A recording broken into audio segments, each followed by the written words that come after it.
Bayangin cuma mau liburan ke rawa yang dipenuhi buaya, malah menjadi malapetaki bagi turis Amrik ini. Mereka justru menemukan hewan paling ganas di sana. Nah, kali ini Halo Movie akan menceritakan bagaimana keganasan hewan yang mereka temukan di sana. Penasaran kan gimana ceritanya? Tanpa berlama-lama, langsung saja kita masuk ke alur ceritanya. Namun sebelum Mimin lanjut, Mimin ingatkan bahwa konten ini mengandung full spoiler.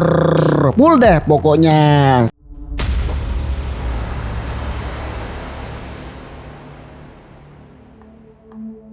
Film dibuka dengan suasana pesta malam yang meriah di sebuah bar di New Orleans. Di tengah keramaian itu terlihat seorang wanita bernama Hannah yang sedang berpesta bersama sahabatnya 16. Mereka tampak menikmati malam terakhir liburan mereka. 16 kemudian mengajak Hannah untuk bersulang sekali lagi. Awalnya Hannah tampak ragu karena sudah cukup klinger, namun akhirnya ia mengangkat gelasnya kembali karena dipaksa.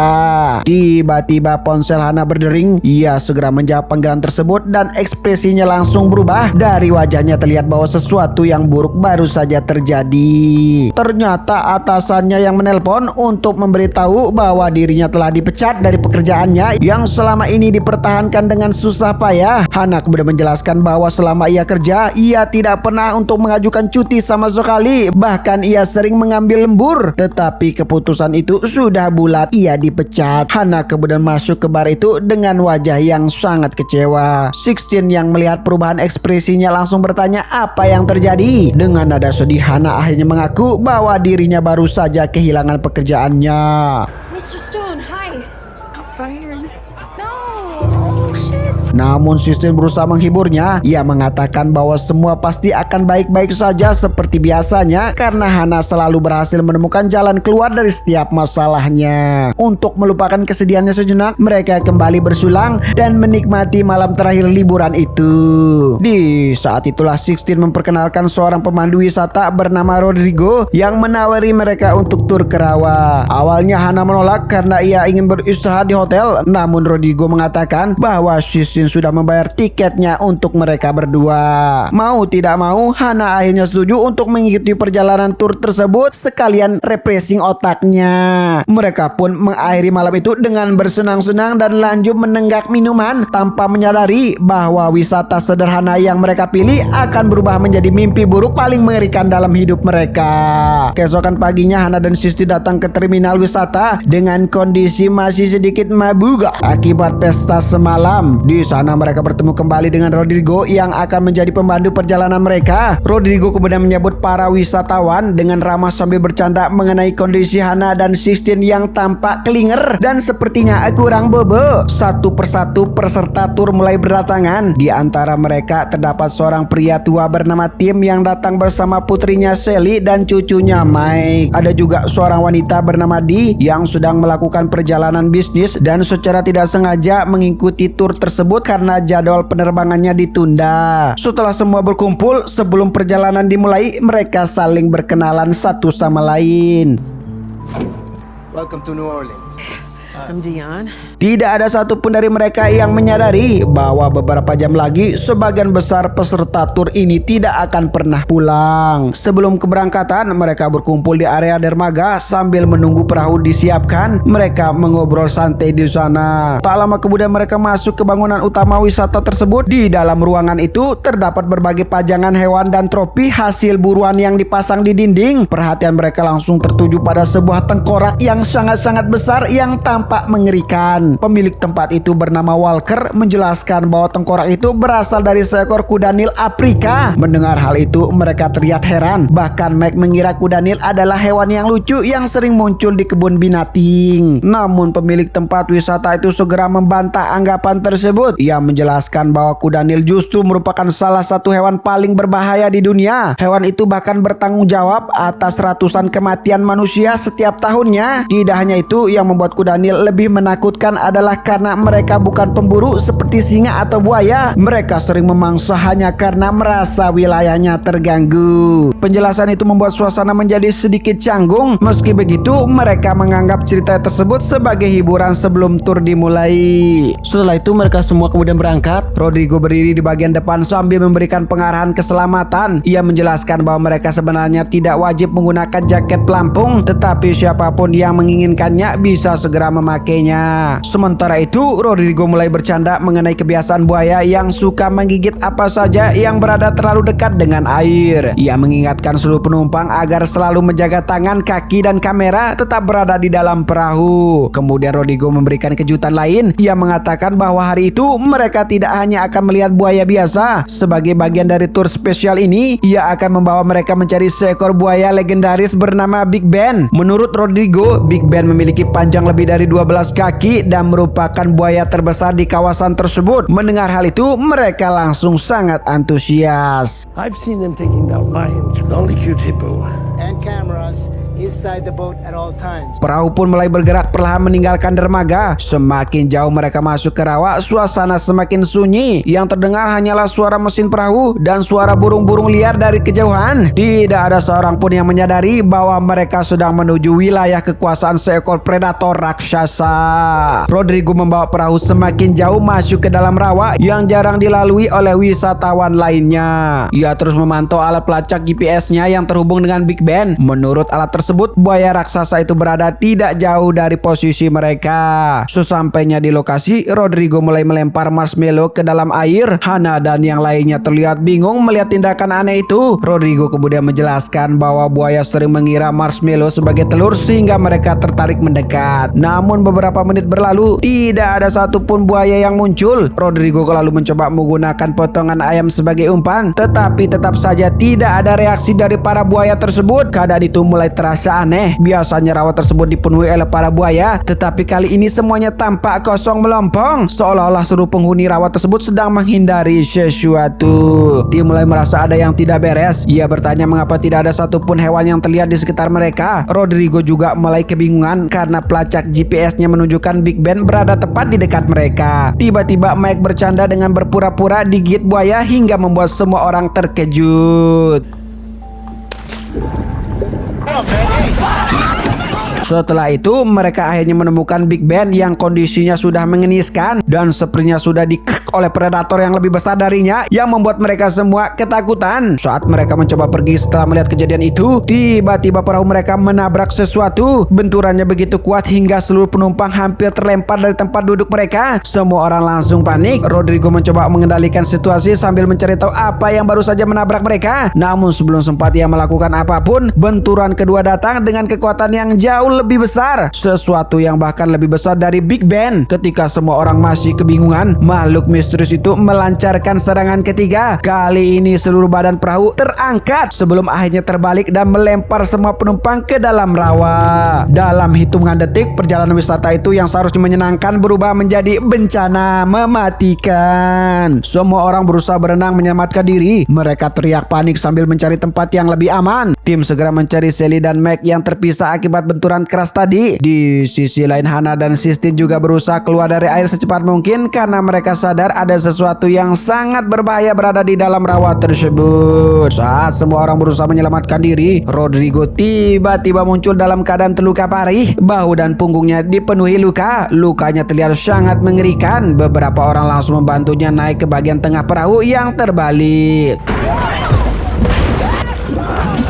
Sally yang ternyata merupakan bidan. Sally yang memiliki sedikit pengetahuan medis segera memeriksa kondisi Rodrigo. Dari luka yang terlihat bahwa Rodrigo baru saja diserang oleh sesuatu yang memiliki gigitan yang sangat-sangat kuat. Namun yang membuat mereka bingung adalah bentuk luka tersebut tidak mirip serangan buaya. Setelah itu Sally mengatakan kepada ayahnya Tim bahwa Rodrigo sudah kehilangan banyak darah. Jika tidak segera ditangani dan dibawa ke rumah sakit, ia bisa dalam hitungan jam. Sally kemudian memutuskan untuk melakukan pertolongan darurat untuk menutup luka-lukanya. Ia meminta ayahnya untuk mencari benda logam yang bisa dipanasin untuk membakar luka Rodrigo agar pendarahannya bisa berhenti. Awalnya semua orang terkejut mendengar hal itu, namun mereka sadar tidak memiliki pilihan lain. Tim mengambil pisau baja dan memanaskannya. Sementara itu Sally dan yang lainnya berusaha untuk menenangkan Rodrigo yang mulai kesakitan. Ketika pisau itu cukup panas, Tim kemudian menempelkan pisau itu ke luka Rodrigo. Jeritan kesakitan itu langsung menggema bersama di tengah rawa tersebut. Namun masalah mereka masih jauh dari kata selesai. Mereka masih terjebak di tengah rawa tanpa sinyal telepon, tanpa bantuan, dan tanpa mengetahui apa yang sebenarnya sedang memburu mereka. Setelah keadaan sedikit tenang, mereka mulai mendiskusikan makhluk yang menyerang mereka. Awalnya beberapa orang masih yakin bahwa itu adalah buaya raksasa. Namun Rodrigo yang pernah melihatnya secara langsung menggeleng-gelengkan kepala. Ia mengatakan bahwa makhluk itu bukan buaya. Warnanya abu-abu, tubuhnya sangat besar, dan bentuk kepalanya berbeda. Saat itulah mereka mulai mengingat tengkorak yang diperlihatkan sebelum tur dimulai. Tengkorak kuda Nil. Perlahan-lahan mereka menyadari kemungkinan yang sangat mengerikan. Makhluk yang menyerang mereka mungkin adalah seekor kuda Nil. Semua orang langsung menganggap penjelasan itu tidak masuk akal. Kenapa? Karena kuda Nil seharusnya hidup di Afrika, bukan di rawa-rawa itu. It doesn't make any sense. Namun semakin mereka memikirkan ukurannya, bentuk gigitannya, dan cara makhluk itu menyerang, semuanya justru mengarah pada satu jawaban yang sama, yaitu yang menyerang mereka adalah seekor kuda Nil raksasa yang sedang berkeliaran di rawa tersebut. Setelah itu Rodrigo menjelaskan bahwa perahu memiliki pelacak GPS. Meskipun radionya kemungkinan sudah rusak karena terendam air, posisi terakhir mereka mungkin masih tersimpan di sistem pusat wisata. Artinya jika seseorang menyadari mereka hilang, tim penyelamat bisa saja datang untuk mencari lokasi mereka. Masalahnya adalah waktu. Menurut Rodrigo, tempat wisata baru tutup sekitar pukul 7 malam. Sebelum itu, kemungkinan besar tidak ada yang akan mencari mereka. Saat mereka menghitung waktunya, mereka sadar masih harus bertahan di sana sekitar 5 jam. Tim kemudian menyuruh mereka mulai mengumpulkan apapun yang masih bisa digunakan dari bangkai perahu, makanan, air minum, peralatan darurat, dan apa saja yang mungkin membantu mereka untuk bertahan hidup. We gotta gather up everything that's useful. It's not my snack! No! Sementara itu kondisi Rodrigo semakin memburuk, tubuhnya semakin lemah. Mereka hanya bisa berharap bantuan datang sebelum semuanya terlambat. Sementara itu Hana dan Sistine duduk di atas pohon. Di tengah situasi yang mencekam itu, keduanya mulai berbicara lebih dalam tentang kehidupan mereka. Tim pun mendekati mereka dan memberi Hana pisau untuk berjaga-jaga. Setelah itu Tim menceritakan bahwa ia adalah seorang petugas pemadam kebakaran di New York. Setelah selesai mengobrol dengan Tim, Hana kemudian menceritakan kehidupannya kepada Sistine, tentang ibunya yang sakit, tentang tagihan rumah sakit yang terus menumpuk, dan tentang pekerjaannya yang baru saja hilang. Hana benar-benar mengungkapkan semua rasa frustasinya. Ia merasa dirinya adalah seorang pecundang, seorang yang selalu gagal dalam segala hal. Namun Sistine tidak setuju. Ia bercanda dengan mengatakan bahwa orang yang gagal tidak mungkin bisa selamat dari rawa tersebut. Tetapi momen tenang mereka tidak berlangsung lama, karena tidak jauh dari sana permukaan air mulai bergerak dan monster rawa itu akhirnya kembali. Tak lama kemudian seekor kuda Nil raksasa muncul dari balik tumbuhan rawa. Ukurannya jauh lebih besar dari yang pernah mereka bayangkan, sebesar megalodon mungkin. Hewan itu perlahan mendekati posisi mereka. Semua orang langsung panik ketakutan. Tim segera memerintahkan anaknya Sally dan cucunya untuk memanjat pohon setinggi-tinggi mungkin. Namun sebelum mereka sempat menjauh, kuda Nil itu tiba-tiba menyerang, sehingga Sally yang panik terjatuh ke air saat pohon yang dipijak terguncang hebat akibat serangan kuda Nil tersebut. Hana berusaha untuk menolongnya sambil meneriaki instruksi kepada mereka semua agar tetap berada di atas pohon. Namun keadaan semakin kacau ketika Sistine kehilangan keseimbangan dan terjatuh ke dalam rawa tersebut. Dalam hitungan detik, seluruh perhatian kuda Nil itu langsung tertuju padanya. Tim yang melihat situasi tersebut langsung melompat untuk membantu menyelamatkan Sistine. Sementara itu Sally dan Mike hanya bisa menyaksikan kejadian itu dengan ketakutan dari atas pohon. Sesaat kemudian Tim menjulurkan tangannya untuk menyelamatkan Sistine. Di saat itulah ia langsung dikek oleh kuda Nil itu bersamaan dengan Sistine dikek juga. Setelah serangan itu berakhir, mereka mulai menyadari kenyataan yang mengerikan. Kuda Nil tersebut tidak sedang berburu untuk makan. Ia sedang mempertahankan wilayahnya. Yang artinya apa, Mimin? Yaitu selama mereka masih berada di rawa itu, kuda Nil tersebut tidak akan pernah berhenti untuk menyerang mereka. Sedangkan di sisi lain, Walker yang mengetahui bahwa Rodrigo telat kembali selama 5 jam, ia kemudian memutuskan untuk masuk ke rawa tersebut untuk mencari mereka semua.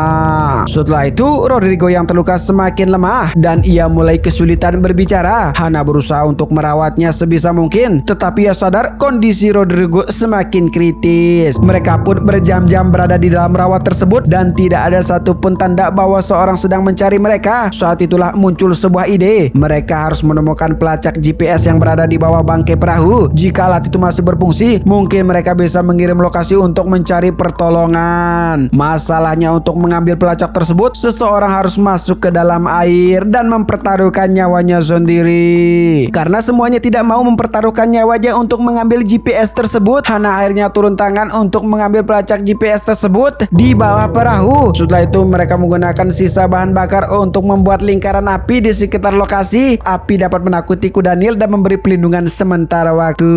Dengan jantung berdebar kencang, Hana perlahan turun ke dalam air. Di saat itulah beberapa saat kemudian pelacak berhasil ditemukan. Namun ketika alat itu diperiksa, mereka mendapatkan kabar buruk. Pelacak tersebut rusak akibat terendam air. Harapan mereka kembali hancur berkeping-keping. Tetapi setelah mencoba mengeringkannya beberapa waktu, mereka menemukan bahwa GPS itu masih bisa berfungsi. Untuk pertama kalinya sejak kecelakaan terjadi, secercah harapan kembali muncul untuk hidup mereka. Dan benar saja, sebuah perahu akhirnya muncul dari kejauhan, yang ternyata itu adalah Walker yang mengetahui lokasi dari GPS yang mereka aktifkan sebelumnya. Semua orang langsung berdiri dan berteriak meminta tolong. Tak lama kemudian sebuah perahu benar-benar muncul dari balik kabut. Orang yang mengendarinya adalah pemilik wisata, yaitu Walker. Melihat bantuan akhirnya datang, mereka semua kemudian merasa lega dan mengira penderitaan mereka akan segera berakhir. Namun mereka salah besar. Walker yang sudah sampai di sana ternyata membawa perahu yang kehabisan bensin. Mau tidak mau mereka semua harus mendayung untuk pergi dari sana. Saat Walker mendekati Rodrigo dan melihat tubuhnya penuh dengan luka-luka, Rodrigo kemudian menjelaskan bahwa ia baru saja diserang oleh seekor kuda Nil raksasa. Mendengar hal itu, Walker langsung tertawa dan tidak percaya sama sekali. Menurutnya tidak mungkin ada kuda Nil di sana. Kemudian mereka semua naik ke perahu, akan tetapi Dion tiba-tiba berubah menjadi bondol. Ia malah bertengkar dengan Rodrigo karena mengabaikan keselamatannya. Pertengkaran itu akhirnya mengakibatkan Max secara tidak sengaja tersenggol oleh si bondol, yang mengakibatkan Mac akhirnya terjatuh dan langsung dikek oleh kuda Nil tersebut. Karena kejadian itu, Walker mulai mempersiapkan senjatanya. Ia menjelaskan bahwa kuda Nil sebenarnya adalah hewan yang sangat teritorial. Jika mereka bisa membuat monster itu marah dan mengejar sesuatu yang lain, mungkin mereka bisa membuka jalan untuk melarikan diri. Di saat itulah Sally yang terluka kehilangan Mike kemudian nekat berenang masuk ke rawa tersebut. Tiba-tiba Walker dan Rodrigo yang fokus melihat Sally tiba-tiba diserang oleh kuda Nil dari belakang. Beruntung Rodrigo berhasil menembak obat bius ke arahnya hingga kuda Nil itu terbirit-birit lari dari sana. Sedangkan di sisi lain Walker yang terjatuh dari perahunya mencoba untuk menyelamatkan diri ke pinggir rawa meski kakinya dalam keadaan terluka. Setelah itu Walker menyuruh Rodrigo untuk mengisi peluru bius tersebut, akan tetapi Bondol dan Hana mengatakan bahwa Rodrigo sudah koit. Setelah itu Walker meminta mereka memercikan air untuk mengalihkan perhatian kuda Nil tersebut. Ketika hewan itu fokus ke arah mereka, Walker segera memanfaatkan momen itu untuk mengambil perahu. Akan tetapi kuda Nil itu tiba-tiba muncul di depannya dan langsung menyerangnya. Melihat hal itu, Hana mencoba langsung berenang ke tengah rawa untuk naik ke perahu. Sedangkan di sisi lain Walker berhasil membuat kuda Nil itu lari terbirit-birit karena ia berhasil menaruh bahan peledak di dalam mulutnya. Setelah mereka bertiga menaiki perahu, Walker menceritakan bahwa dulu rawa itu pernah dijadikan sebagai peternakan kuda Nil. Tetapi Bondol ini tidak percaya sama sekali dan mengatakan semua omongan Walker adalah omong kosong belaka. Setelah itu Hana kemudian menemukan kamera milik Sistine. Di saat itulah ia kemudian mengaktifkan mode malam. Ia kemudian secara tidak sengaja melihat bangunan di sekitar rawa tersebut. Mereka pun akhirnya mendayung perahu ke arah sana untuk menyelamatkan diri. Sesampainya di dalam bangunan, mereka menemukan catatan impor kuda Nil dari Afrika. Akan tetapi proyek itu dihentikan karena sepertinya kuda Nil sulit dijinakin. Setelah itu mereka melihat puluhan kandang kuda Nil berada di sana. Di saat itulah Hana mencoba untuk menyelamatkan anak kuda Nil yang terjebak di sana. Di saat itulah kuda Nil raksasa itu muncul dan mencoba menyerang mereka. Setelah kejadian yang menegangkan itu, mereka bertiga mengumpulkan benda-benda dan mencoba untuk membakarnya. Beruntung mereka kemudian menemukan tangki minyak di sana. Walker kemudian menyuruh Hana untuk membakar tangki tersebut, sedangkan Walker dan Bondol akan menyiapkan perahu untuk kabur dari sana. Akan tetapi tiba-tiba kuda Nil itu muncul dan langsung menyerang mereka. Di saat itulah si Bondol menutup pintu besi tersebut dan membiarkan Walker menjadi korban agar ia bisa selamat. Emang si Bondol ini menghalalkan segala cara demi menyelamatkan dirinya sendiri. Jahat dah pokoknya dia ini. Dan Mimin heran kenapa manusia kayak gitu selalu selamat di film-film yang pernah Mimin tonton. Nggak pernah tuh Mimin lihat Bondolan menjadi tumbal duluan. Beberapa saat kemudian Kudanil itu berhasil mendobrak pintu besi tersebut. Di saat itulah Hana menyarankan agar mereka berdua berpencar. Bahkan Hana dengan nekat mengalihkan perhatian Kudanil itu agar si Bondolan ini selamat dan bisa kabur dari sana. Akan tetapi saat mencoba kabur, si Bondol ini malah terjatuh yang membuat kakinya patah. Mampus deh pokoknya dia. Sedangkan di sisi lain Hana yang berusaha untuk mengalihkan perhatian Kudanil tersebut akhirnya berhasil kabur setelah berhasil membakar Kudanil tersebut.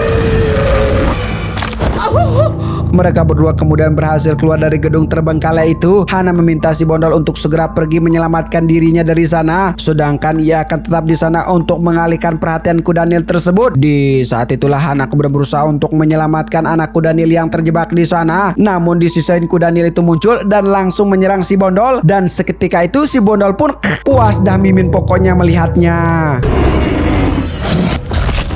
Kudanil itu kemudian mencoba untuk mengkek Hana. Meski begitu Hana menyempatkan diri untuk menyelamatkan anak Kudanil tersebut yang terjebak di sana. Setelah berhasil menyelamatkan anak Kudanil tersebut, secara bersamaan helikopter itu muncul yang membuat Kudanil itu langsung kabur dari tempat tersebut. Di saat itu Hana kemudian ditemukan dan diselamatkan menggunakan helikopter dan pergi dari sana dengan selamat. Dan film pun tamat. Sekian dari Movie. Sampai jumpa di alur cerita selanjutnya.